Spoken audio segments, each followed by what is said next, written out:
Hello दोस्तों, फिर से हाजिर हूँ क्लास 12 भौतिक विज्ञान का एक और बहुत ही महत्वपूर्ण प्रश्न लेकर।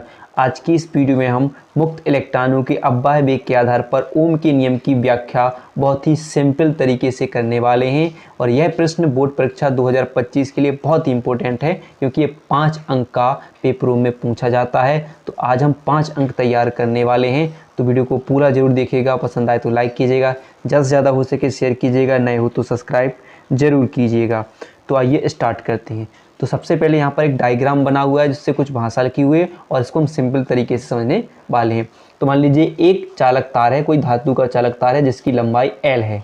इसका क्षेत्रफल A है, यानी अनुप्रस्थ काट का क्षेत्रफल A है। और इसके बीच एक B विभवांतर हम लगाते हैं, यानी विभवांतर B लगाया जाता है तथा जिससे इसमें क्या करते हैं, I धारा प्रवाहित होने लगती है। अब जैसे ही I धारा प्रवाहित होती है तो इस चालक तार के अंदर क्या होते हैं, मुक्त इलेक्ट्रॉन। और मुक्त इलेक्ट्रॉन क्या करने लगते हैं, गति करने लगते हैं। और जिस वेग से गति करते हैं उसे हम अनुगमन वेग कहते हैं। और किसकी दिशा में गति करते हैं, तो विद्युत क्षेत्र की विपरीत दिशा में गति करने लगते हैं। तो पता है कि मुक्त इलेक्ट्रॉन विद्युत क्षेत्र की विपरीत दिशा में जिस वेग से गति करते हैं उसे हम अनुगमन वेग कहते हैं। तो वही बात कर रहे हैं कि माना एक धातु के तार की लंबाई L है तथा उसके अनुप्रस्थ काट का क्षेत्रफल A है। जब इसके सिरों के बीच विभवांतर भी लगाया जाता है तो इसमें I धारा प्रवाहित होने लगती है। और यदि तार के प्रति एकांक आयतन में मान लेते हैं मुक्त इलेक्ट्रॉनों की संख्या क्या मान लेते हैं, N है, तो इसका अनुगमन वेग क्या हो जाएगा, Vd हो जाएगा। तब आपने पढ़ा होगा कि मुक्त इलेक्ट्रॉन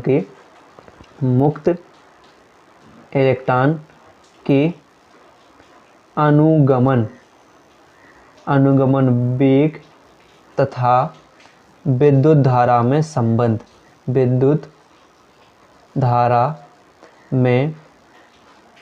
संबंध से, यानी क्या होगा कि वही बात करें कि विभवांतर भी लगाया, जैसे इसमें I धारा प्रवाहित करने लगी, जैसे इसका अनुगमन वेग क्या हो जाएगा, Vd। तो उसमें दोनों में संबंध से तो हमने एक फॉर्मूला पढ़ा है कि I बराबर NEA Vd होता है विद्युत धारा तथा अनुगमन वेग में संबंध से। अब अगर मान लीजिए कि इस तार के प्रत्येक बिंदु पर विद्युत क्षेत्र की तीव्रता E हो, यानी मान लेते हैं तार के प्रत्येक बिंदु पर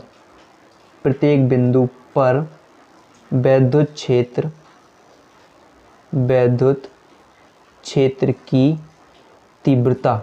तो तार के प्रत्येक बिंदु पर विद्युत क्षेत्र की तीव्रता मान लेते हैं, तार का प्रत्येक बिंदु पर विद्युत क्षेत्र की तीव्रता क्या हो जाएगी, E बराबर V/L हो जाएगी। क्योंकि चालक तार की लंबाई L है, इसके बीच विभवांतर है, तो एक दूसरे के लंबाई विभवांतर एक दूसरे के व्युत्क्रमानुपाती होंगे। तो हम क्या लिखेंगे, समीकरण इसे मानते हैं 2 मान लेते हैं। ठीक है, तो याद रखना कि E बराबर क्या हो जाएगा, V/L हो जाएगा। यदि मान लीजिए कि इस विद्युत क्षेत्र के द्वारा यानी मुक्त इलेक्ट्रॉनों पर आरोपित बल, यानी जो विद्युत क्षेत्र E है, अब इस पर भी जो बल क्या कर विद्युत क्षेत्र की विपरीत दिशा में गति कर रहा है, विद्युत क्षेत्र के बल जो अनुगमन वेग से मुक्त इलेक्ट्रॉन विद्युत क्षेत्र की विपरीत दिशा में गति कर रहे हैं, तब क्या होगा कि विद्युत क्षेत्र द्वारा उन इलेक्ट्रॉनों पर जो बल लगाया जाएगा उसकी बात करें तो क्या करें, तो इस विद्युत क्षेत्र हमने बनाया है, इस विद्युत क्षेत्र द्वारा मुक्त इलेक्ट्रॉनों पर या प्रत्येक मुक्त इलेक्ट्रॉनों पर आरोपित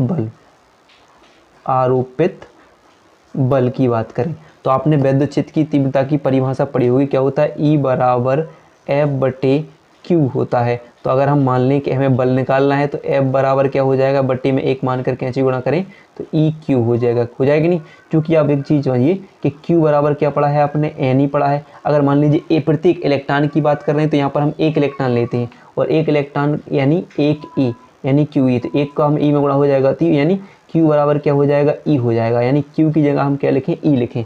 तब हम क्या लिखेंगे यहाँ पर, F बराबर क्या हो जाएगा हमारा, कैपिटल E इंटू क्या हो जाएगा, E हो जाएगा। ठीक है, ये हो जाएगा। अब आप देखिए कि हम लिखेंगे समीकरण, देखिए समीकरण 2 से देख लेते हैं। तो हमने क्या पढ़ लिया है कि F बराबर क्या हो गया हमारा E। अब E का मान यहाँ पर क्या है, V। ठीक है, V इंटू क्या हो जाएगा उसका, V/, क्या है, L है, इंटू ये E है, तो इंटू क्या हो जाएगा, E हो जाएगा। इसे आप समीकरण 3 नाम दे सकते हो। फिर यदि हम माने कि यदि इस इलेक्ट्रॉन घूम रहे हैं, इलेक्ट्रॉन का द्रव्यमान m हो और इसके कारण पर ठीक है, यदि क्या हो, यदि इलेक्ट्रॉन का द्रव्यमान m हो, इलेक्ट्रॉन का द्रव्यमान m हो तो इस बल के कारण, अब जो बल हमने बनाया है, इस बल के कारण इलेक्ट्रॉन में उत्पन्न त्वरण क्या होता है कि वेग परिवर्तन हो जाए, यानी उसके वेग में परिवर्तन का, वेग परिवर्तन की दर को त्वरण कहते हैं, यानी वेग में परिवर्तन की दर को त्वरण कहते हैं। तो आपने पढ़ा होगा गति का दूसरा, न्यूटन की गति का द्वितीय नियम पढ़ा होगा, F बराबर ma पढ़ा होगा। ठीक है, F बराबर ma पढ़ा होगा। क्योंकि हमने यहाँ पर क्या है, F बल है, m द्रव्यमान है और a त्वरण है। वही बात कर रहे हैं कि m द्रव्यमान की बात कर रहे हैं और त्वरण की बात कर रहे हैं, तो हमें त्वरण निकालना है। तो a बराबर क्या हो जाएगा, m कहाँ पहुँच जाएगा, इसके बटे में, तो यहाँ पर क्या हो जाएगा, a बराबर f बटे m हो जाएगा। तब हमें यहाँ पर इसको हम लिख सकते हैं कि a बराबर f बटे m हो जाएगा। चूँकि हमने पढ़ा है कि समीकरण किससे, 3 से देखेंगे, तो a बराबर क्या हो जाएगा, f की जगह हम क्या लिखेंगे, ve क्या हो जाएगा, ve बटे क्या हो जाएगा, l m हो जाएगा। ठीक है, l और m हो जाएगा, यानी ve बटे क्या हो जाएगा, l m हो जाएगा। और इसे हम क्या मान लेंगे, समीकरण 4 नाम दे देते हैं। ठीक है, तो अगर मान लीजिए कि इस तार के अंदर, यानी बात कर रहे हैं कैसे कि इस तार के अंदर मुक्त इलेक्ट्रॉन, जो इलेक्ट्रॉन जा रहे हैं वो तार के अंदर मुक्त इलेक्ट्रॉन धन आयनों से टकराते जाते हैं। क्या करते हैं, टकराते, पड़ा है कि धन आयन टकराती हुई अनुगमन वेग v से गति करते हैं। ठीक है, तो अनुगमन वेग से गति करते हैं तो इलेक्ट्रॉनों का वेग वैद्युत क्षेत्र की विपरीत दिशा में क्या होगा, बढ़ने लगता है। यानी इलेक्ट्रॉन का वेग क्या हो जाएगा, जैसे धन आयन से टकरा जाते हैं तो इलेक्ट्रॉनों का वेग वैद्युत क्षेत्र की विपरीत दिशा में क्या होता है, बढ़ने लगता है। तब क्या होता है कि यदि इन टकरा रहे तो इनकी टक्करों के बीच, अगर हम पढ़े श्रांति काल पढ़ा है आपने, तो यानी क्या होगा कि यदि थोड़ी सी भाषा, अपन थोड़ी सी पॉइंट लिखेंगे जिससे आपको बहुत क्लियर हो जाए। तो हम बात क्या करेंगे, धनायन से टकरा रहे तो हम लिखेंगे कि यदि दो क्रमागत, क्या हो रहे, दो क्रमागत टक्करों के बीच का समय अंतराल, अब भी टकरा रहे हैं धन आयनों से, तो वो क्या हो, समय अंतराल क्या हो, टॉ है। तो इलेक्ट्रॉन, कौन से, इलेक्ट्रॉन के वेग में किसकी वृद्धि हो जाएगी, a टॉ की वृद्धि होगी। वही पढ़ा हमने कि इलेक्ट्रॉन जब धन आयनों से टकराते हुए जब गति कर रहे हैं तो वैद्युत क्षेत्र की विपरीत दिशा में इनका वेग बढ़ जाता है। वो कितना बढ़ता है, तो a टॉ की वृद्धि हो जाती है। क्या होता है, a टॉ, तो इलेक्ट्रॉनों के वेग में a टॉ की वृद्धि होती है, वृद्धि हो जाती है। साथ ही हम क्या होगा, अगला पॉइंट एक और देखें, यदि किसी क्षण इनके, अगर मान लो कि इसमें वैद्युत क्षेत्र अनुपस्थित हो जाए, यानी वैद्युत क्षेत्र ना रहे, यानी वैद्युत क्षेत्र अनुपस्थित हो जाए, तो क्या हुए, तो मान लेते यदि किसी क्षण वैद्युत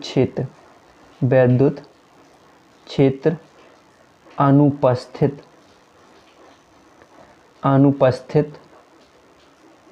हो, तब इलेक्ट्रॉनों का ऊष्मीय